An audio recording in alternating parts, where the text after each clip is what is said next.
जंतर मंतर पिछले 17 दिनों से इस देश के पहलवान इस देश के लिए मान और सम्मान की लड़ाई लड़ रहे हैं और एक ऐसी घटना हुई है पार्टी का सांसद और मंत्री ने यौन उत्पीड़न किया और सुप्रीम कोर्ट के आदेश में मुकदमा दर्ज हुआ। ये हमारे साथ समाजवादी पार्टी के नेता लोग पहुंचे हुए।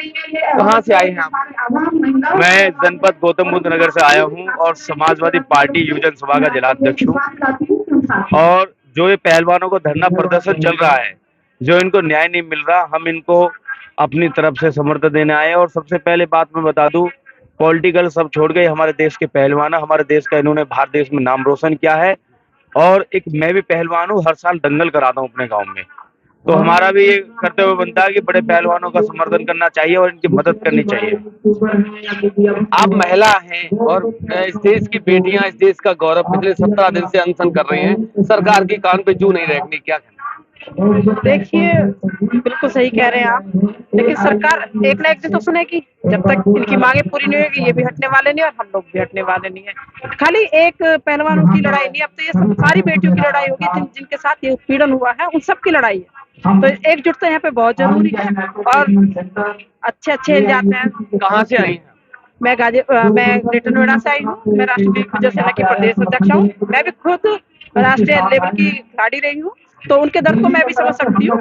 तो आज की डेट में यही है कि भाई इनको इंसाफ मिले और पूरी महिला शक्तिकरण इनके साथ है। और हम तो ये कहते हैं कि जो न्याय उचित हो वो इनके साथ किया जाए, इनको मिलना चाहिए इनका हक। और जो इनके साथ गलत हुआ उस पर तो ये है एक्शन लेना ही पड़ेगा सरकार को।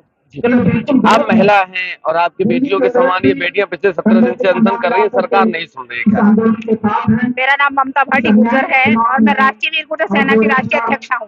आज हमारी समस्त टीम इस भारतीय पहलवानों को, जिसमें ना तो महिला की बात है, ना किसी जाति की बात है, ना किसी पार्टी की बात है, लड़ाई है सिर्फ न्याय और अन्याय की।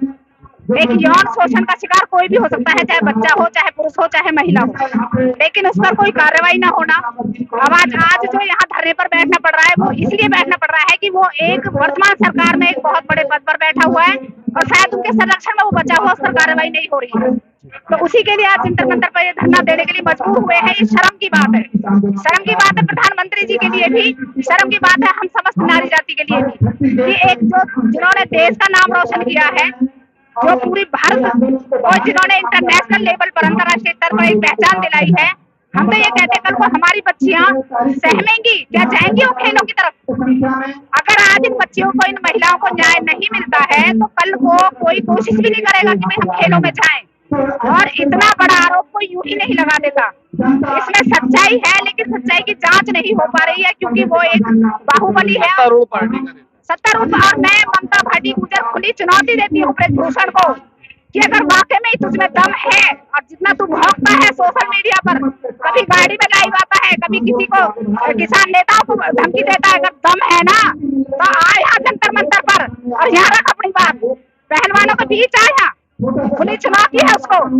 दुबका बैठा है, इसका मतलब तेरे मन में पाप है, तू चोर है, इसलिए वहीं बैठा मत बबकार है, तुझमें दम है तो यहाँ करके अपनी सफाई दे। मैं तो सरकार से अपील करती हूँ कि इसकी निष्पक्ष जांच कराएं, इन पहलवानों की बात सुने और सही क्या है गलत क्या है जनता के सामने लेकर के आए इसको। जयंत जी आ गए, केजरीवाल आ गए, चंद्रशेखर आ गए, अगले जी कब आए? अभी देखो चुनाव चल रहा है, नगर निकाय चुनाव चल रहे हैं, सब उसमें बिजी हैं। कल चुनाव प्रचार थमा है और कल बहुत सारे राज्यों में चुनाव है। हो सकता है चुनाव में सब बिजी हैं, कल के बाद वो भी आ जाएं। और देखिए, ऐसा अभी यूपी में निकाय चुनाव है 11 तारीख का, उसे समाप्त करने के बाद, क्योंकि बीजेपी के पास तो तरह तरह के नेता है, उनके पास तो हिंदू मुस्लिम भी है, चुनाव लड़ने का वो भी है। हमारे अखिलेश यादव जी अकेले पार्टी के एक नेता है और उन्हें सब जगह जाना पड़ता है।